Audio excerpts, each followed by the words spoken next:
Hello students, welcome back. Jatin chemistry ચેનલમાં તમારું સ્વાગત છે. મારું નામ છે જતીન પીપલિયા. ચલો શરૂ કરીએ વિદ્યુત રસાયણ શાસ્ત્ર. આજનો લેક્ચર આપણા માટે ખૂબ જ ઇમ્પોર્ટન્ટ છે. JEE અને નીટના પર્પઝથી આજે આપણે હાઈ લેવલના MCQs ક્લિયર કરવાના છે. નોર્મલી આપણે નર્ન્સના ઇક્વેશન, EMF શ્રેણી આ બધું આપણે જોઈ ચૂક્યા છીએ. પીએચના દાખલા, સંતુલન અચળાંકના. હવે એમાં કેવું હાઈ લેવલનું થિંકિંગ વાપરવું પડે એને રિલેટેડ આજે આ લેક્ચર રાખેલો છે. કદાચ આના પછીનો લેક્ચર પણ એવો રાખવો પડે, કારણ કે આ MCQs ખૂબ જ ઇમ્પોર્ટન્ટ છે. તમે આગળનું બધું વાંચશો તો તમને ખબર પડી હશે. બધું નોલેજ ક્લિયર રાખજો જેથી MCQ ગણવામાં મજા આવે તમને. તો શરૂ કરીએ આજનો પહેલો MCQ. જુઓ બરાબર, MCQ ને બરાબર રીતના અને આને સોલ્વ કરવાનો પ્રયત્ન કરો. તમને લાગશે કે આ એકદમ સાદામાં સાદો MCQ છે, પણ આપણે એને બરાબર રીતે ભણવો પડશે. સૌથી પહેલા આપણને અહીંયા એક સાંકેતિક નિરૂપણ આપ્યું છે. PtH2KOH અને HClH2PT. આને જોઈને લાગે છે કે KW ટાઈપના દાખલામાં છે. આવું આપણે KW ટાઈપના દાખલામાં આવેલું હતું. પણ જુઓ બરાબર, અહીંયા તમને ઈ સેલ શોધવાનો કીધેલો છે. ઓકે, હાલ પૂરતું જાણ હોવી જોઈએ કે અહીંયા એનોડ તરીકે હાઇડ્રોજન કોષ અને કેથોડ તરીકે પણ હાઇડ્રોજન કોષ છે. એટલે E0 સેલ તો 0 જ થશે, બરાબર. પણ હવે તમારે શોધવાનો છે ઈ સેલ. તો એ તો તમારે હવે નર્ન્સના સૂત્ર પરથી જ મેળવવો પડશે. સમજાણું? તો અહીંયા જોજો બરાબર રીતના. હવે તમે અહીંયા નર્ન્સનું સૂત્ર લખો તો આપણે ગણતરી કરી શકીએ. દાખલા તરીકે અહીંયા નર્ન્સનું સૂત્ર આવું થશે: ઈ સેલ બરાબર E0 સેલ. E0 સેલ 0 થશે, માઇનસ 0.0591 અપોન n. હવે n એટલે વિચારો આપલે થતા ઇલેક્ટ્રોનની સંખ્યા. અહીંયા હાઇડ્રોજન છે, અહીંયા બી હાઇડ્રોજન છે. તમે એક એક પણ લઈ શકો, બે બે પણ લઈ શકો. જો બે બે લેશો તો આગળ બે નો ગુણાકાર કરવો પડશે, અને એક એક લેશો તો એક એક નો ગુણાકાર. તો આપણે એક જ લઈએ, જવાબ સરખા જ આવે છે. હવે જુઓ, લોગ એનોડના છેદમાં કેથોડ. લાસ્ટ ટાઈમ આપણે KW શોધવો હતો, એટલા માટે આપણે અહીંયા એનોડનો H+ ના છેદમાં કેથોડનો H+ લેતા હતા, કંઈક આવી રીતે. યાદ આવ્યું? પણ આપણે અહીંયા હવે KW ની જરૂર નથી. આપણે નોર્મલી આ જ કોષનો પોટેન્શિયલ શોધવો છે. તો તમારે આ જ કોષની સાંદ્રતાને ધ્યાનમાં લેવી પડે. તમે આને હવે ચેન્જ નહીં કરી શકો. એનોડ ઉપર હાઇડ્રોજનની જગ્યાએ OH- ની સાંદ્રતા આપી છે, તો તમારે એ જ સાંદ્રતાને કન્સિડર કરવી પડશે.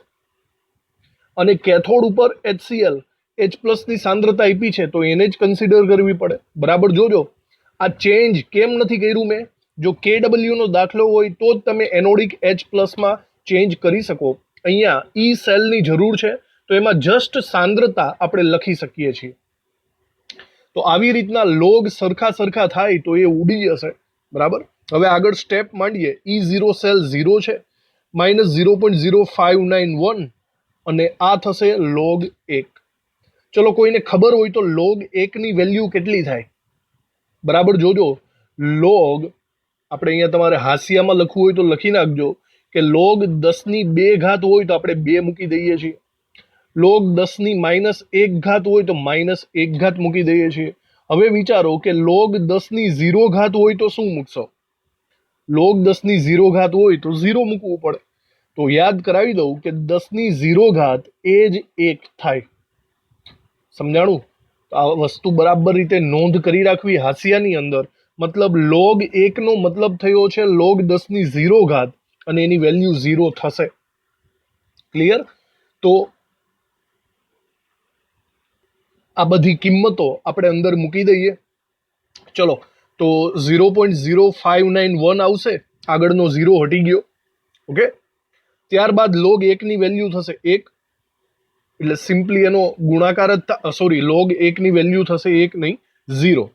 log 10⁻0 એટલે 0, અને બંનેનો ગુણાકાર થશે 0. ઇન શોર્ટ, ઈ સેલ મને મળે છે 0 વોલ્ટ. સમજવા જેવી વાત છે, બરાબર. આપણો આન્સર અહીંયા સી આવશે, 0 વોલ્ટ.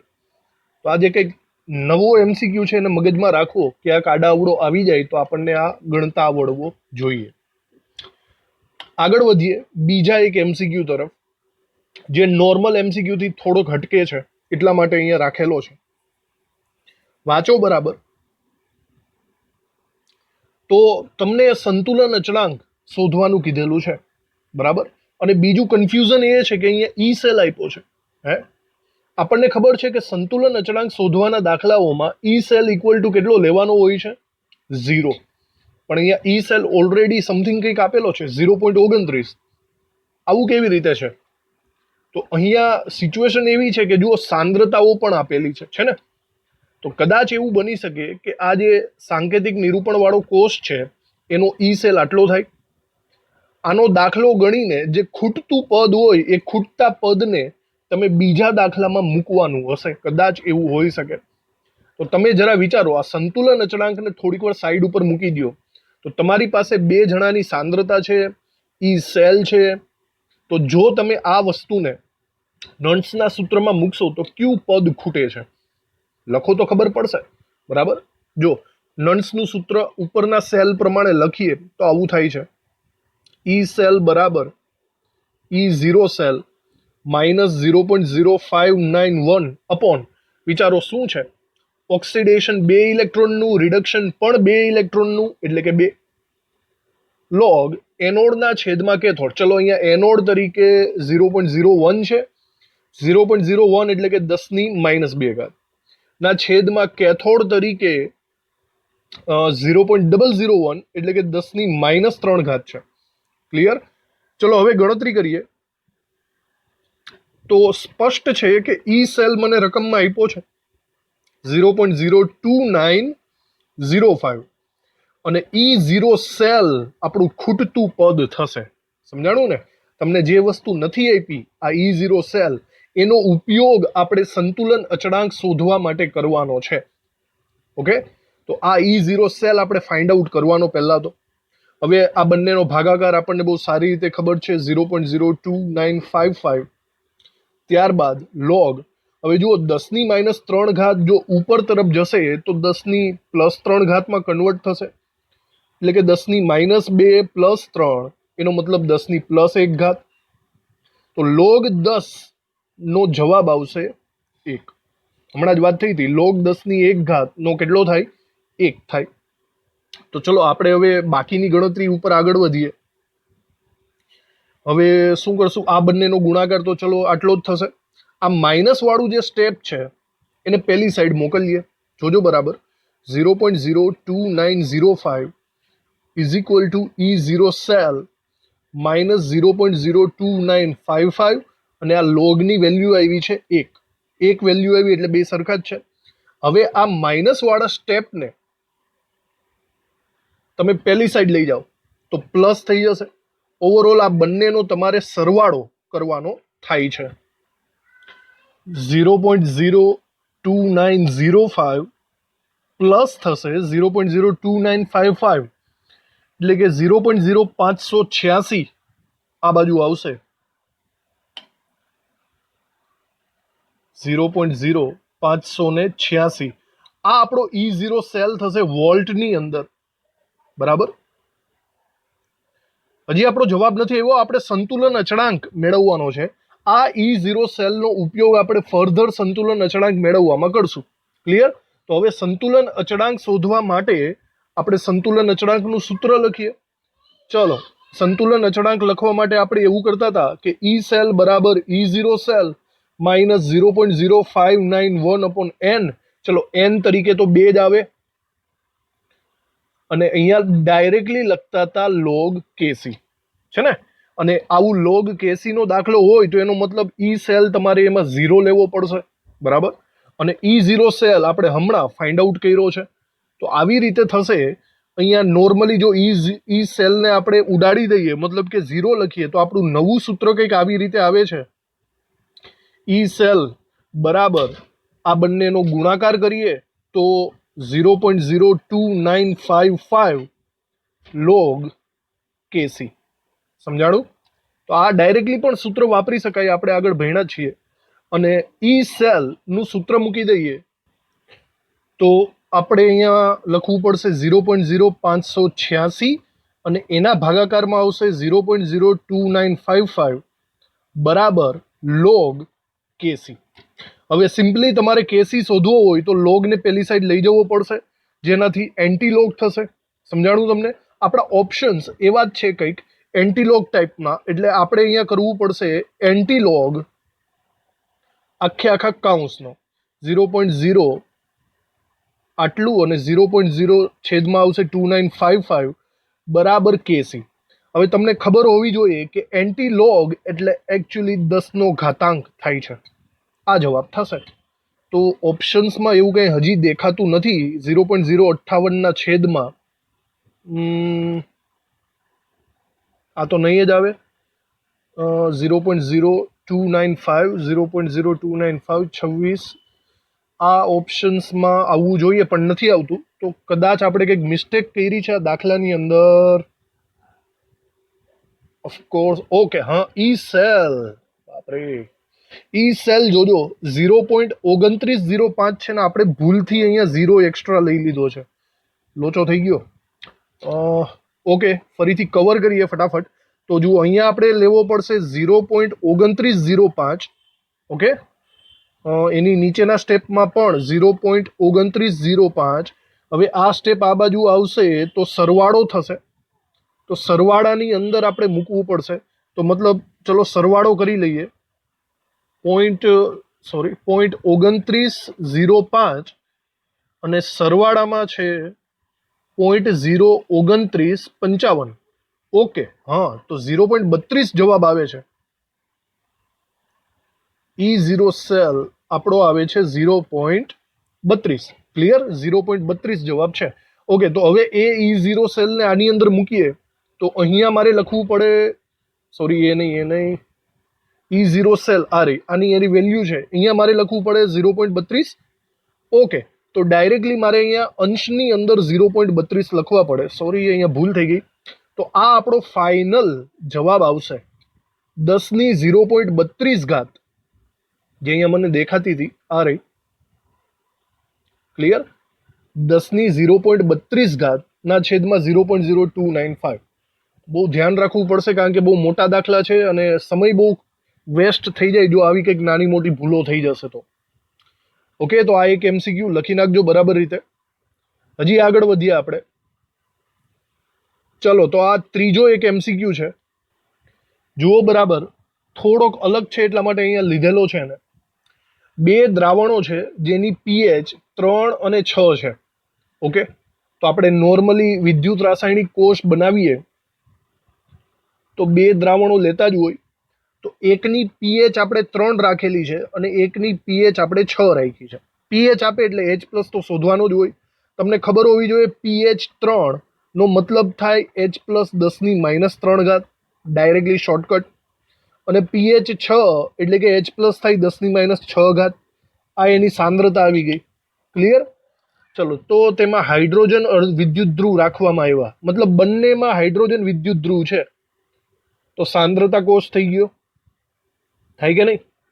અને જો સાંદ્રતા કોષ હોય તો E0 સેલ 0 થાય સાંદ્રતા કોષમાં. અને ક્ષાર સેતુ વડે જોડવામાં આવે તો બનતા કોષનો પોટેન્શિયલ શોધવાનો છે. પોટેન્શિયલ એટલે શું શોધવાનું થાય તમારે? E સેલ શોધવાનો થશે. આવી રીતે સિસ્ટમ કંઈક છે. તો ચલો, E સેલ શોધવો હોય તો સાંદ્રતા કોષને રિલેટેડ આપણે નન્સનું સૂત્ર મૂકી શકીએ છીએ. પણ સવાલ એક છે, આમાંથી એનોડ કોણ છે અને કેથોડ કોણ છે?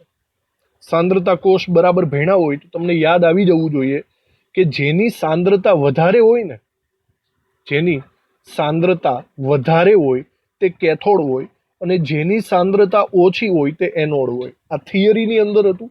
જો આ તમે ઊંધા ચત્તું કરશો તો તમારું પોટેન્શિયલ ઋણ મળશે. અહીંયા દરેકે દરેક પોટેન્શિયલનું મૂલ્ય પ્લસમાં છે, એટલે કે તમારે વધારે સાંદ્રતાવાળાને કેથોડ જ લેવો પડે. હવે આપણી પાસે બે દ્રાવણ છે, બોલો વધારે સાંદ્રતા કોની દેખાય છે? 10ની -3 અને ઓછી સાંદ્રતા 10ની -6. સમજી ગયા બરાબર? આને રિલેટેડ હવે આપણે નન્સનું સૂત્ર લખો એટલે ડાયરેક્ટ ખબર પડી જશે અને જવાબ આવવા માંડશે. ચલો જુઓ, નન્સનું સૂત્ર E cell E0 cell -0.0591 upon બંને જગ્યાએ હાઇડ્રોજન છે તો એક જ ઇલેક્ટ્રોનની આપલે થાય. લોગ એનોડના છેદમાં કેથોડ. જો એનોડ છે 10⁻6, કેથોડ છે 10⁻3, તો એનોડ 10⁻6 ના છેદમાં કેથોડ 10⁻3. ક્લિયર? ચલો આવી રીતે કર્યું. હવે શું કરશો? હવે ગણતરી. E0 સેલ તો 0 જ છે, સાંદ્રતા કોષ છે એટલા માટે, -0.0591 લોગ. હવે વિચારો 10⁻3 જો ઉપર તરફ જાય તો +3 થઈ જશે, તો 10⁻6 + 3 કેટલા થાય? -3 થશે. લોગ 10⁻3 ઇક્વલ ટુ -3 થાય. આ તો ખબર જ છે આપણને, છે કે નહીં? ઓકે, તો આની કિંમત મૂકી દઈએ -0.0591 અને એના ગુણાકારમાં છે -3. સમજાણું? ગુણાકારમાં. તો જવાબ માઇનસ માઇનસ પ્લસ જ થશે, પણ ગુણાકાર થોડો જોઈ લે. 0.0591 ગુણાકારમાં 3, તો 0.177 આપણને મળે છે. 0.177 વોલ્ટ આ જવાબ આવે છે. તો જોઈ લઈએ આની અંદર 0.177 ઓપ્શન બી દેખાય છે આપણને. ઓપ્શન બી આપણો જવાબ થશે. ક્લિયર? તો આવી રીતે જોજો, અનનોન દ્રાવણમાં એનોડ કોને રાખવો અને કેથોડ કોને રાખવો એ સમજદારી આપણા પાસે હોવી જોઈએ. ઓકે, એના પછીનો નવો MCQ જુઓ. ગણતરીપૂર્વક જ છે, બધું જોઈ લ્યો બરાબર.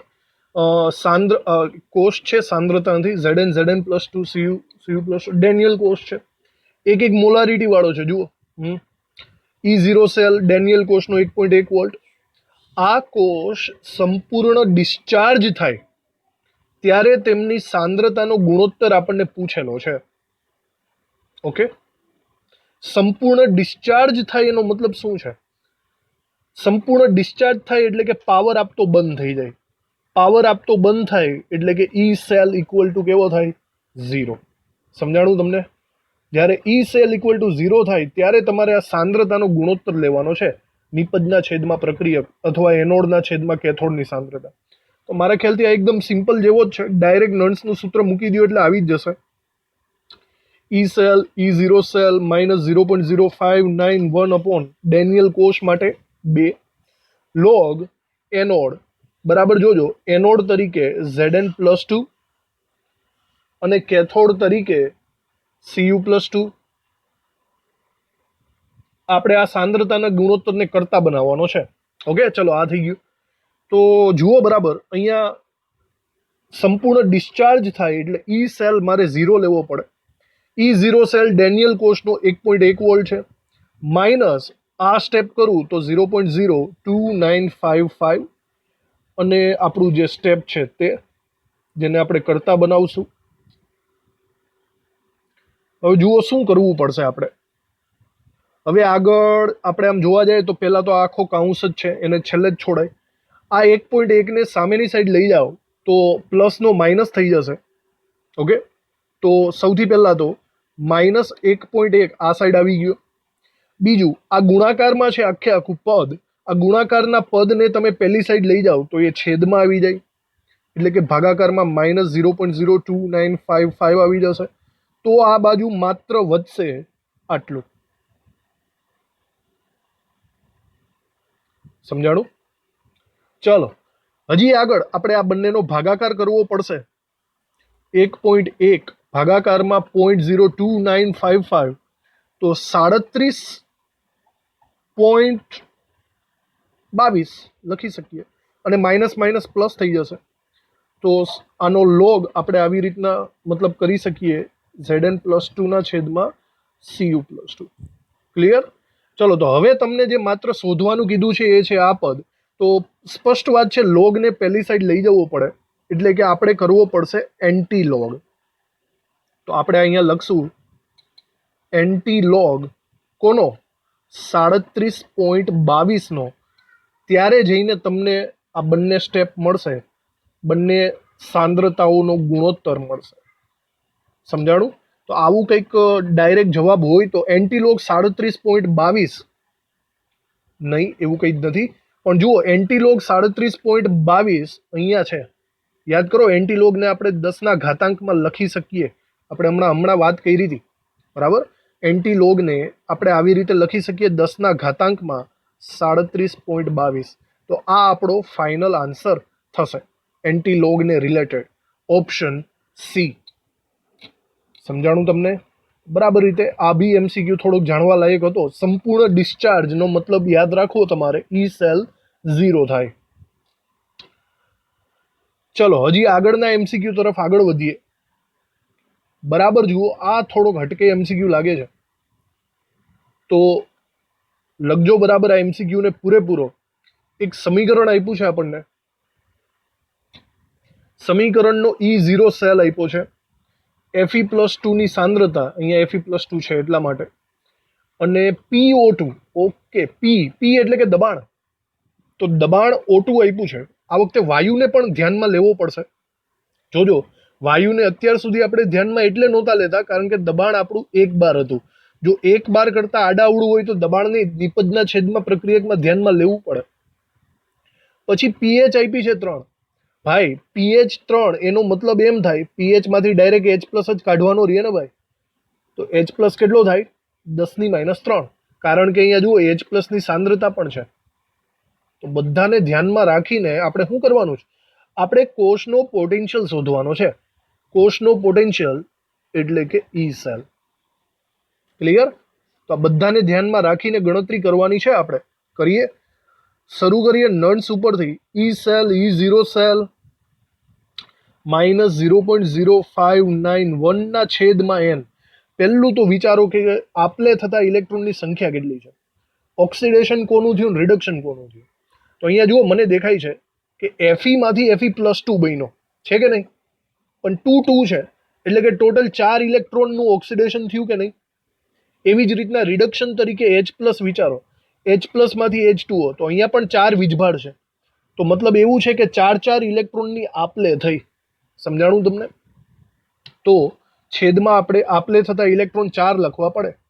હવે વિચારજો, લોગ નિપજના છેદમાં પ્રક્રિયક લખવું પડે। નિપજ તરીકે મારી પાસે Fe+2 2 વાર છે, એનો મતલબ Fe+2 નો સ્ક્વેર થાય, ઇન્ટુ H2O નો પણ સ્ક્વેર થાય, પણ આપણે આને નહીં લખીએ, યાદ છે ને? H2O તો અચળ છે, અચળ વસ્તુને લખતા નથી, તો H2O ને ભૂલી જાવ ભાઈ। આ થઈ ગયું અંશમાં। નિપજના છેદમાં પ્રક્રિયક, હવે છેદમાં જુઓ તો પેલા 2Fe સોલિડ છે, સોલિડને આપણે લખતા નથી। બીજું O2, નોર્મલી આપણે ઓક્સિજન હવાને પણ નહીં લખીએ, પણ જુઓ દબાણ આપ્યું છે તો લખવું પડશે। O2 ની આગળ કોઈ સહગુણક નથી, એટલે નોર્મલી સીધું જ આપણે 0.1 લખવો પડશે, એટલે કે PO2 લખવો પડશે। આપણે કિંમત જ મૂકી દઈએ તો સારું છે, બરાબર? ઉપર Fe+2 નો સ્ક્વેર, એટલે ચલો Fe+2 ની કિંમત કેટલી છે જોઈ લ્યો જો બરાબર, 10⁻³ નો સ્ક્વેર કરવો પડશે। 10⁻³ નો સ્ક્વેર ડાયરેક્ટલી જ કરું છું, ધ્યાન રાખજો બરાબર। 10⁻6 સ્ક્વેર કર્યો, છેદમાં છે PO2, PO2 આપણને દબાણ આપ્યું છે 0.1, ભાઈ 0.1 એટલે 10⁻1 થઈ શકે કે નહીં થાય? ઓકે, આ બંને થઈ ગયું। હજી જુઓ, નિપજના છેદમાં પ્રક્રિયક, આને ન લખાય, આને લખી નાખ્યું, અને H+ ની આગળ 4 છે, તો ભાઈ મારે અહીંયા H+ ની 4 લખવી પડે છેદમાં, અને H+ ની 4 જરા જોજો, H+ ની 4 છેદમાં, તો 10⁻³ H+ છે, એનો મતલબ 10⁻³ ની 4 લખવી પડશે, 4 તેરી 12, તો 10⁻12 થાય, આટલું થશે। બાકીની કિંમતો મૂકીએ આની અંદર। આપણને શું આપ્યું છે? E0 સેલ પણ આપ્યો છે, જોઈ લ્યો 1.67, તો 1.67 માઇનસ આ બંનેનો ભાગાકાર આપણે કરી નાખીએ, 0.0591 ભાગ્યા 4, તો માઇનસ થશે 0.01477, એટલે 15 જ કરી નાખો ને ભાઈ, 0.015 કરી નાખીએ। પછી જોઈએ લોગ, તો આ બધાનું જરાક જોઈ લો શું થાય છે। છેદમાં 10⁻13 છે, -12 -1, આ -13 ઉપર જાય તો +13 માં રૂપાંતર પામશે। 10⁻6 + 13, બોલો કેટલા થાય? -6 + 13 એટલે કે 7 થશે, +7, આવું થયું। અને લોગ 10⁷, એનો મતલબ 7 થાય ને? ચલો તો હવે તો વિચારો, 1.67 - 0.015 × 7 કરવા પડે. આ બંનેનો ગુણાકાર કરો પછી બંનેની બાદબાકી કરી નાખીએ એટલે ક્લિયર થઈ જશે હમણાં. તો બંનેનો ગુણાકાર પહેલા 0.015 ગુણ્યા 7 તો 1.67 માઇનસ 0.105. હવે બાદબાકી 1.67 માઇનસ 0.105 તો મને મળે છે 1.565. આ આપણો બિન પ્રમાણિત કોષ પોટેન્શિયલ મળે છે વોલ્ટેજમાં. બરાબર, જુઓ જોઈએ 1.56 એટલે કે 57 નિયર બાય આન્સર થાય આપણો. ઓપ્શન ડી આપણો આન્સર થશે. બરાબર, તો આ આપણો જવાબ મળી ગયો. તો આના જેવા જ એમસીક્યુ હજી ગણીએ, આપણે ટ્રાય મારીએ. બહુ સારા સારા એમસીક્યુ છે આ બધા. નેક્સ્ટ એના જેવો જ એક એમસીક્યુ, સમથિંગ કંઈક ડિફરન્ટ હોય એવો એમસીક્યુ. ઓકે, ચલો ટ્રાય કરો જોઈએ. બરાબર, આવડતો હોય તો, નહીં તો પછી આપણે ટ્રાય કરીએ. PtCl2Cl માઇનસ આપ્યો છે એટલે અર્ધકોષની વાત છે. જો Cl માઇનસની સાંદ્રતા અને Cl2 નું દબાણ, ભાઈ જો દબાણ એક નથી અને દબાણ એક ન હોય તો એને ધ્યાનમાં લેવો પડશે મારે, છે ને. તો આ વસ્તુ એક નવી આવે છે, વારંવાર ધ્યાન રાખવું. એના માટે રિડક્શન પોટેન્શિયલનું મૂલ્ય શોધવાનું છે. ભાઈ આ પ્રક્રિયાનું રિડક્શન પોટેન્શિયલ, પહેલા તો સમીકરણ લખી નાખો. યાદ કરો કે ક્લોરીન અપવાદ છે, ક્લોરીન બ્રોમિન છે ને. તો અપવાદવાળાને સમીકરણની રીતે જોવાનું છે. સમીકરણ લખો, રિડક્શન પોટેન્શિયલ એટલે કે જેનું રિડક્શન થતું હોય એવું સમીકરણ. તો રિડક્શન એટલે ઘટાડો થાય. તો ચલો એવું કરી શકું છું, Cl2 માંથી Cl માઇનસ, તો ઘટાડો થાય એવું બોલી શકું, થાય ને. તો બેલેન્સ કરો 2Cl માઇનસ, અને ઇલેક્ટ્રોન્સ મારે આ સાઈડ મૂકવા પડશે -2 વીજભાર બનાવવા માટે. ઓકે, તો આ સમીકરણ ઉપરથી આપણે રિડક્શન પોટેન્શિયલ શોધવું પડશે, જેનો E0 રિડક્શન પોટેન્શિયલ પણ આપ્યું છે. પણ મહત્વની વાત છે કે તમારે આ દબાણને ધ્યાનમાં લેવું પડશે ભાઈ. હવે ખબર પડી, દબાણને પણ ધ્યાનમાં લેવું જરૂરી છે. તો આવી રીતે દાખલો થોડોક અલગ થવાનો છે. જુઓ, આપણે બનાવીએ પહેલા તો ઈ સેલ નો લખાય. પહેલા તો શું લખવું પડશે? Cl2Cl માઇનસ લખવું પડશે, અર્ધકોષ છે. ECl2Cl માઇનસ બરાબર E0Cl2Cl માઇનસ માઇનસ 0.0591 ના છેદમાં ભાઈ 2 ઇલેક્ટ્રોનની આપલે થાય છે તો 2 કરી નાખો. લોગ નિપજના છેદમાં પ્રક્રિયા. ભાઈ જુઓ, નિપજ તરીકે અહીંયા છે 2Cl માઇનસ. 2Cl માઇનસ એટલે કે Cl માઇનસ નો સ્ક્વેર થાય. જુઓ, Cl માઇનસની સાંદ્રતા રકમમાં આપી છે 10⁻³ ઘાત. 10⁻³ નો સ્ક્વેર. એના છેદમાં આપણે ક્લોરીન વાયુ લેવો પડશે. દબાણ છે 10 અને એને કોઈ વડે ગુણવાનો નથી, તો આપણે Cl2 ને પણ ધ્યાનમાં લઈ લીધો. આવી રીતે થશે. હવે આવું પહેલી વાર બન્યું છે કે આપણે વાયુને ધ્યાનમાં લીધો. મેં કીધું એમ, જો એક બાર હોય તો વાયુને ધ્યાનમાં ન લેવો, બાકી આડાઅવડા દબાણ હોય તો ધ્યાનમાં લેવા પડશે. આ વસ્તુને નોંધ કરી રાખજો. તો E0 પણ આપણને આપ્યો જ છે. E0 અર્ધકોષનો છે 1.36 માઇનસ આ બંનેનો ભાગાકાર થાય છે 0.02955 અને પછી જોવાનો છે લોગ. તો બરાબર જુઓ, અંશની અંદર 3 દુ 6, 10⁻6 ઘાત, છેદમાં છે 10⁻1 ઘાત. છેદનો +1 ઘાત ઉપર આવે તો -1 ઘાતમાં રૂપાંતર થશે. એટલે -6 -1 એટલે -7 ઘાત થઈ ગઈ, થાય કે નહીં. અને 10⁻7 ઘાતનો લોગ ઇક્વલ ટુ -7 થાય. ઓકે, ચાલો તો હવે ગણતરીમાં 1.36 માઇનસ 0.02955 અને આ થશે -7. સૌથી પહેલા આ બંનેનો ગુણાકાર આપણે કરવો પડશે. 0.02955 ગુણાકારમાં 7 તો 0.26 એટલે 0.21 જ રાખીએ આપણે. બરાબર, તો આ છે 1.36, માઇનસ માઇનસ પ્લસ થઈ જશે અને 0.21 અહીંયા આપણે ગુણાકાર આવે છે 0.21. આ બંનેનો હવે સરવાળો થશે લીગલી, તો આ તો આપણે બી કરી શકીએ છીએ. 1.57 આવે છે રિડક્શન પોટેન્શિયલ, 1.57 વોલ્ટ, જે આપણો ઓપ્શન ડી આપેલો છે. ક્લિયર? તો આવી રીતે ઓપ્શન ડી જવાબ થશે. તો દરેક એમસીક્યુમાં કંઈક નવી નવી બાબતો આવે છે. આ બાબત યાદ રાખવું, વાયુને પણ કન્સિડર કરવો પડશે તમારે. ચલો આગળ વધીએ.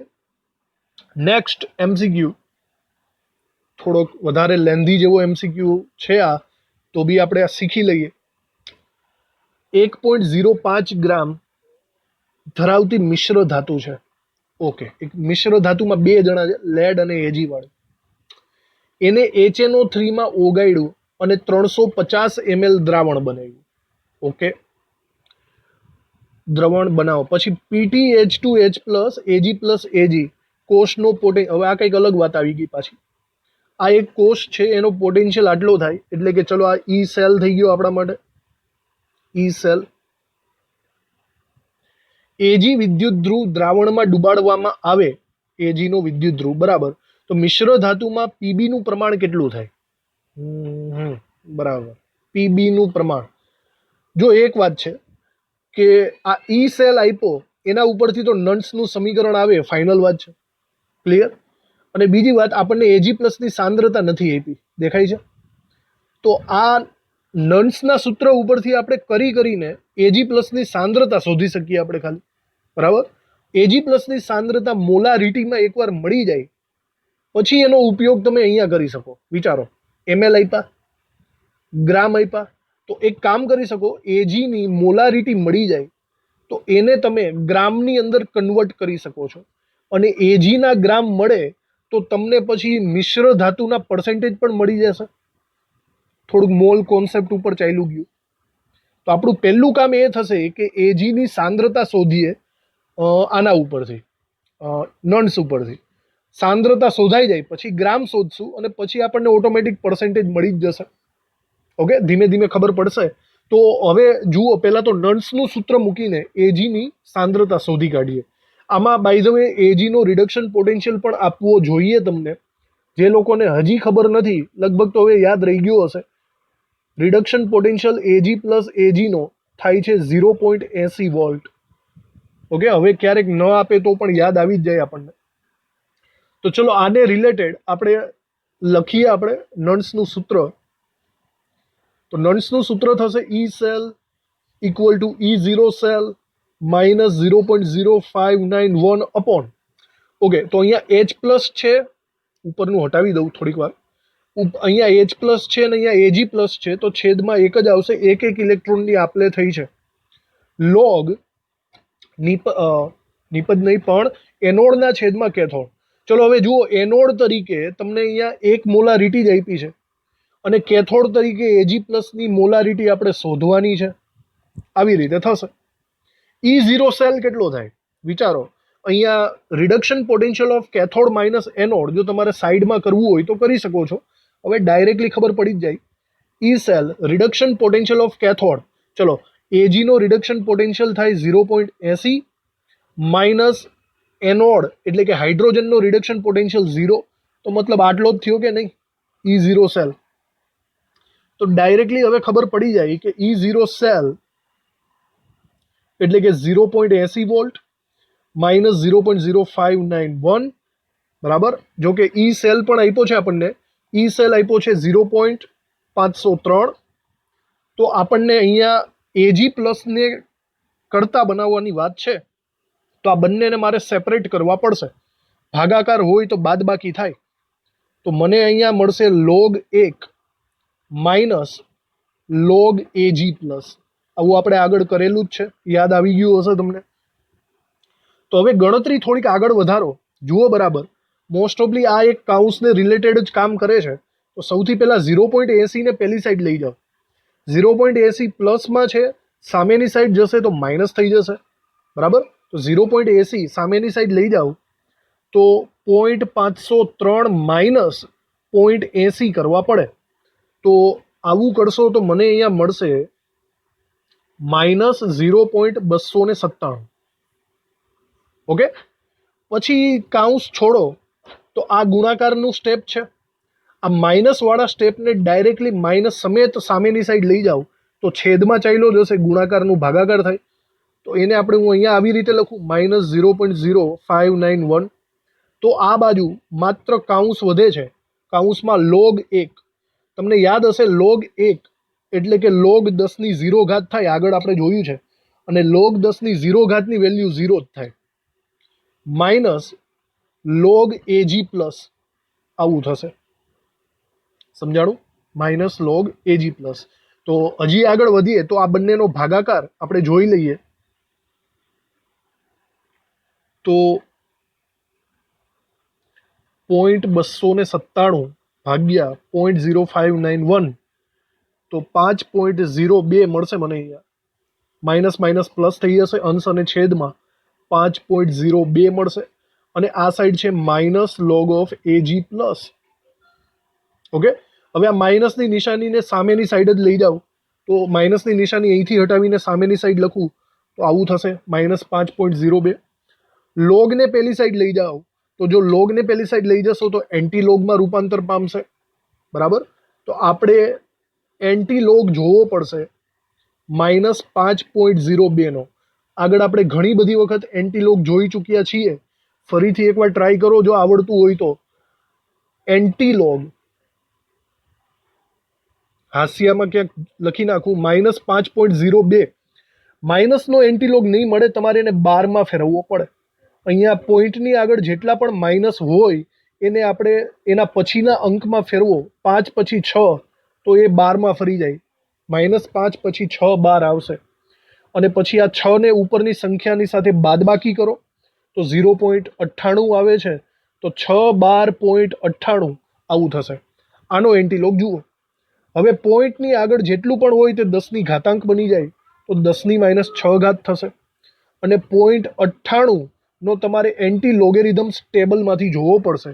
0.98 એટલે 10ની ઘાતાંક જ કરી નાખીએ, 0.98 તમે લોગ ટેબલમાંથી જોવાની ટેવ રાખજો, તો 9.54 મળે છે આપણને, 55 થઈ જાય. 9.55 ગુણ્યા 10ની -6 ઘાત, અને ગમે ત્યાં હાંસિયામાં લખી રાખવું તમારે. તો અહીંયા મને Ag પ્લસની સાંદ્રતા મળે છે 9.55 ગુણ્યા 10ની -6 ઘાત મોલારિટી Ag પ્લસ. ઓકે, હવે આ મોલારિટીનો યુઝ કરીને મારે ગ્રામમાં ફેરવવાનું છે. તો જુઓ આગળ કેવી રીતે થાય છે.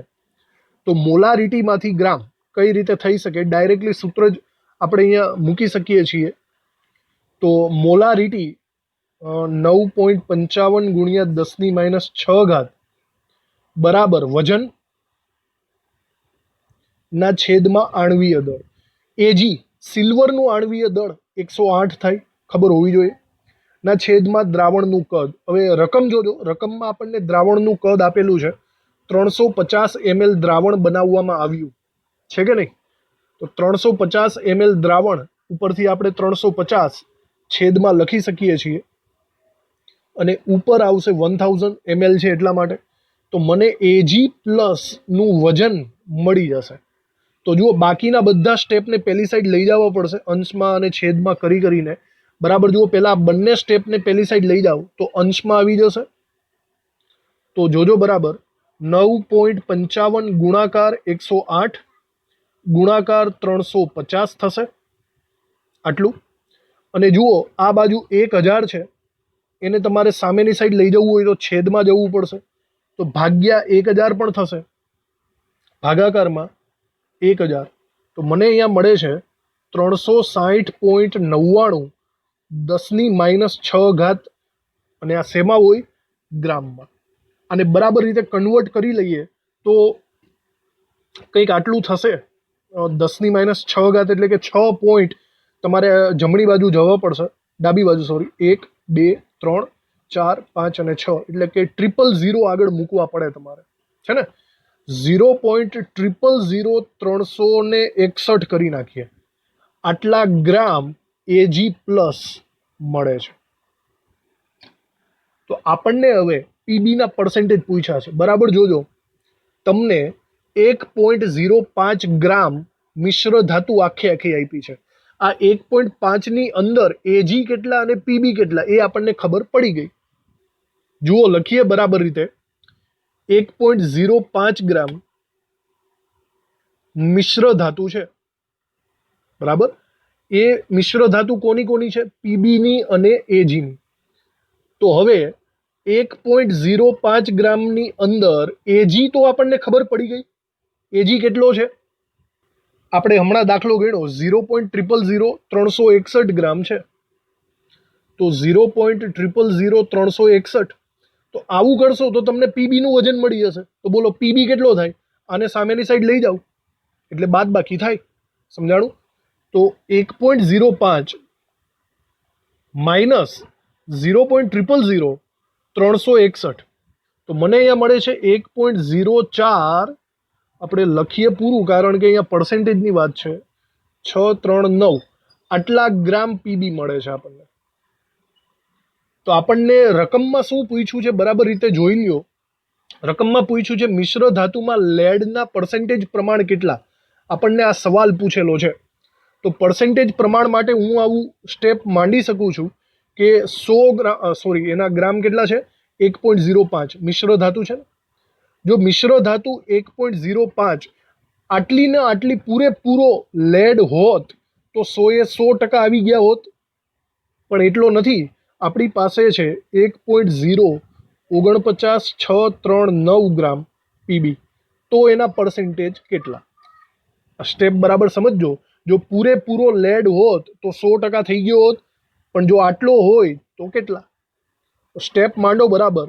તો 1.0493639 ગુણ્યા 100 એના છેદમાં 1.05 આટલો કરો એટલે ફાઇનલ જવાબ તમારો પર્સેન્ટેજમાં મળશે.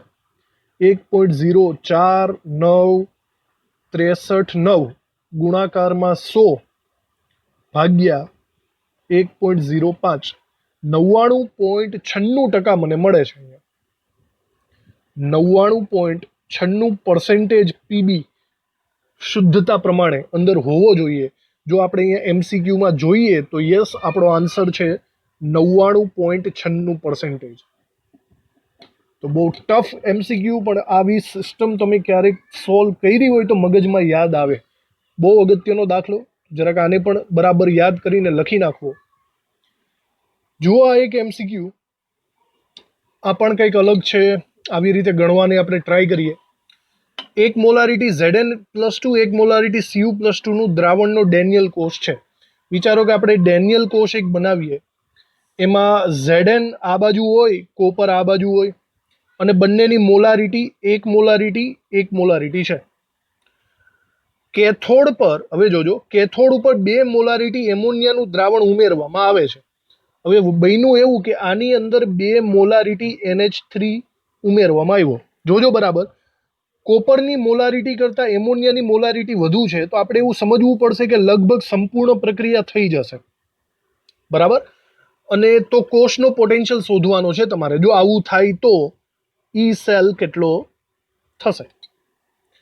હવે આ બંને વચ્ચે પ્રક્રિયા થઈને શું બનતું હશે એ કેમ ખબર પડે? તો આપણને થોડીક ડિટેલ માહિતી આપી છે.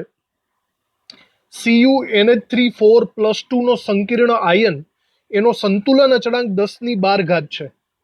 મતલબ વિચારો આવું કંઈક બનતું હશે. Cu+2 આ દ્રાવણમાં હતો, એની અંદર તમે એમોનિયા ઉમેરો તો બંને વચ્ચે પ્રક્રિયા થઈને આ આયન બને છે, જે રકમમાં આપ્યો છે CuNH3 4+2. બરાબર. હવે આને બેલેન્સ કરો તો ખબર પડે કે એમોનિયા 4 છે અહીંયા, તો અહીંયા 4 મૂકવા પડશે. આવું કંઈક થાય. ક્લિયર? તો હવે આની આગળ વાત કરીએ તો શું, જો આનો સંતુલન અચળાંક આપ્યો છે તો તમને યાદ હશે સંતુલન ચેપ્ટરમાં સંતુલન અચળાંક બરાબર થશે નિપજની સાંદ્રતાના છેદમાં પ્રક્રિયકની સાંદ્રતા. થાય ને? આ સમીકરણ ઉપરથી આપણે એવું કરવું પડશે. પછી શું છે, તમને Zn નું પોટેન્શિયલ બંનેને આપ્યા છે, તો પછી આગળ વાત. તો હવે જુઓ આમાં શું કરવું પડે એમ છે. પહેલા વિચારીએ. પહેલા તો જો સંતુલન અચળાંક K આપ્યો છે, એની મદદથી આપણને કંઈક મળશે. તો જો આ સમીકરણ છે, સમીકરણનો સંતુલન અચળાંક K લખીએ, નિપજના છેદમાં પ્રક્રિયક. તો જુઓ નિપજ કંઈક આટલી છે, +2 ના છેદમાં પ્રક્રિયક તરીકે તમારે Cu+2 લેવો પડશે અને એમોનિયાની 4 ઘાત લેવી પડશે.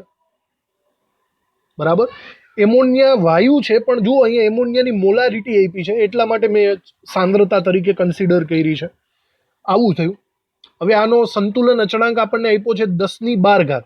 ઓકે, તો આવું થઈ શકે કે 10^12 બરાબર. હવે જુઓ કઈ કઈ સાંદ્રતાઓ આપણી પાસે છે. કોપર +2 ની સાંદ્રતા શરૂઆતની એક મોલારિટી હતી, પણ જ્યારે પ્રક્રિયા થઈ ગઈ પછી કેટલી એ તો ખબર નથી ને આપણને. બરાબર, તો એ પ્રમાણે લખશું. અહીંયા કોપરની સાંદ્રતા એમને એમ જ આવશે. બરાબર. બીજું રકમની અંદર જુઓ NH3 ની સાંદ્રતા 2 આપી છે, તો અહીંયા 2^4 લખી શકું છું. થાય ને. હવે વસ્તુ એ છે કે આની સાંદ્રતા કેટલી થાય. જુઓ એ નિપજ તરીકે આપણને આપેલી છે, અને નિપજ તરીકે આપણે એવું કહી શકીએ કે કોપર +2 ની શરૂઆતની સાંદ્રતા 1 હતી, આની શરૂઆતની સાંદ્રતા 2 હતી, અને એવું માની લ્યો કે સંપૂર્ણ પ્રક્રિયા થઈ ગઈ તો કોપરની સાંદ્રતા આના જેટલી જ સાંદ્રતા થાય.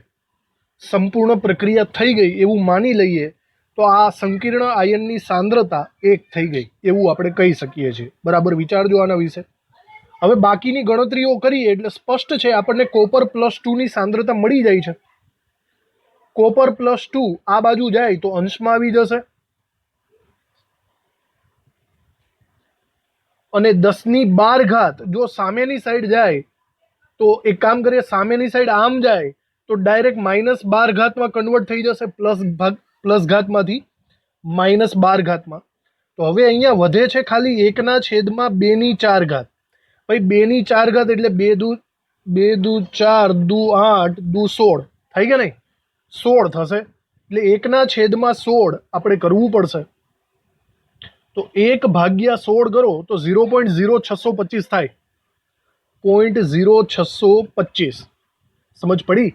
તો આ પછીની સાંદ્રતા થઈ. શરૂઆતની સાંદ્રતા 1 મોલારિટી હતી અને પછીની સાંદ્રતા આટલી. આને બરાબર રીતે ફેરવો તો 6.25, 2 પોઈન્ટ તમે જમણી બાજુ ખસેડ્યા એટલે કે ઘાત માઇનસ થાય, વધારે -2 કરો એટલે કે 10^-14 મોલારિટી. આટલી સાંદ્રતા કોપર +2 ની મળે છે. હવે જુઓ આગળ તરફ કે હવે શું કરીએ. હવે તમારે સ્પષ્ટ અહીંયા જો તમારે ઈ સેલ મેળવવો હોય તો એનોડ અને કેથોડ બંનેની મતલબ ઈ સેલ મેળવવાનો થાય તો આપણે ડાયરેક્ટલી ગણતરી કરી શકીએ. હવે આપણી પાસે બંનેની સાંદ્રતા છે. જુઓ શરૂઆતમાં Zn+2 ની સાંદ્રતા 1 મોલારિટી અને કોપર +2 ની પ્રક્રિયા થયા પછીની સાંદ્રતા 10^-14 વાળી. તો આપણે હવે શું કરવાનું છે, નન્સનું સૂત્ર મૂકશું અને એના દ્વારા આપણને મળશે ઈ સેલ. તો ચલો નન્સનું સૂત્ર મૂકી દઈએ આપણે. E cell = E0 cell -0.0591/2. Daniel કોસ્ટ છે તો 2 ઇલેક્ટ્રોનની આપલે થશે. લોગ એનોડના છેદમાં કેથોડ. ચલો એનોડ તરીકે Zn+2 આવે છે, આની સાંદ્રતા 1 છે, અને કેથોડ તરીકે Cu+2 આવે છે. તો Zn+2 ની સાંદ્રતા 1 છે અને કેથોડની સાંદ્રતા આપણે જે હમણાં શોધી એ લખવી પડશે, એટલે કે 6.25 × 10^-14 આટલી કરવી પડે. ચલો બાકીની ગણતરી કરીએ. તો E0 સેલ આ ડેનિયલ કોસ્ટ છે તો આપણે 1.1 વોલ્ટ રાખવાનો છે, એના માટે અલગ ગણતરીની કોઈ જરૂર જ નથી. માઇનસ આ બંનેનો ભાગાકાર 0.02955 થશે, અને લોગ તો ચલો અહીંયા આપણે 1/6.25 કરવું પડે તો 0.16 મળશે. 0.16, અને આ 10^-14 જો ઉપરની સાઈડ આવે તો +14 થઈ જાય. હજી આને બરાબર રીતે ફેરવો. 0.16 ને 1.6 ફેરવો તો 1 પોઈન્ટ તમારે જમણી બાજુ જવું પડશે એટલે કે ઘાતાંક ઘટે. 1.6 તો 10^-14 થાય, 14 - 1 એટલે કે 13. ચલો આવું થયું. હવે તમારે ઇન શોર્ટ આનો લોગ શોધવો પડશે. હાંસિયાની અંદર ફટાફટ લોગ શોધી કાઢો. તો આના લોગમાં આપણે એવું કરી શકીએ છીએ કે 10^13 નો લોગ થાય 13, અને લોગ 1.6 તમે લોગેરિધમ્સમાંથી લોગ ટેબલમાંથી શોધી કાઢો. લોગ 1.3 તો 0.114 આપણે લખી શકીએ, 114 લખી નાખીએ. 114 લખી શકીએ અને બંનેનો સરવાળો કરો તો 13.114 લખી શકાય. આ તમે હાંસિયામાં લખી શકો છો, જેનો જવાબ આપણે અહીંયા લખી નાખશું. હવે જુઓ 1.1 માઇનસ 0.02955 અને પછી અહીંયા લખવું પડશે આપણે લોગનો જવાબ 13.114, ગુણાકારમાં આવશે 13.114. આ બંનેનો ગુણાકાર પહેલાં કરવાનો તમારે, પછી બાદ બાકી કરવાની. આ બધું આગળ આવી જ ગયું છે. 0.02955 ગુણાકારમાં 13.114, 0.387, તો આપણે 0.39 જ લઈ લઈએ બે આંકડા માટે. 0.39 આવું થશે. 1.1 માંથી એને બાદ કરો, 1.1 માઇનસ 0.39, તો મને મળે છે 0.71 વોલ્ટ. આ આપણો ફાઇનલી ઈ સેલ મળશે, 0.71 વોલ્ટ. આન્સર છે ઓપ્શન બી. થોડાક અલગ પેટર્નના દાખલાઓ આજે આપણે કરી રહ્યા છીએ. તમે ઘણા બધા દાખલાઓ કર્યા છે, નોંધ પણ રાખજો આ બધા દાખલાઓની. તો આજનો આ લેક્ચર આપણે અહીંયા ખતમ કરીએ છીએ. ઘણા બધા હાઈ લેવલના MCQs આપણે જોઈ લીધા. બરાબર રીતે એને પ્રયત્ન કરજો કરવાનો. હવે આના પછીમાં આપણે નેક્સ્ટ ઉપર જઈશું, વાહકતાને રિલેટેડ ભણવાનું છે, જે આના પછીના લેક્ચરથી ચાલુ કરશું. Thank you.